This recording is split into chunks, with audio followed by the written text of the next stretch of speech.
इसके बालों को मजबूत। लाइफ बॉय शैम्पू, तुम मजबूत हो। फिर बिजनेस कम्युनिटी है, ताजर हजरात हैं, और बेसिकली फ्लड्स की रीज़न दे रहे हैं। तो उनकी रिप्रेजेंटेशन के नतीजे में ये फ़ैसला किया गया है कि उनको 1 महीना यानी 30 नवंबर तक तौसीक़ की जा रही है टैक्स रिटर्न फाइल करने की मुद्दत में। तीसरा जो अहम ऐलान या इंफॉर्मेशन शेयर करना है कि आपको याद होगा कि करीबन 2 हफ्ते पहले जो एलसीज रुकी हुई हैं, जिनकी पेमेंट्स रुकी हुई हैं, वो करीबन 8000 के करीब केसेस थे। हुकूमत ने ऐलान किया था, मैंने पब्लिक हुकूमत के बिहाफ पे अनाउंस किया था कि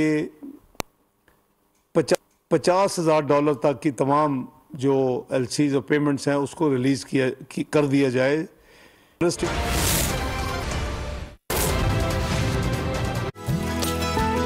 बहू का डॉक्टर रहना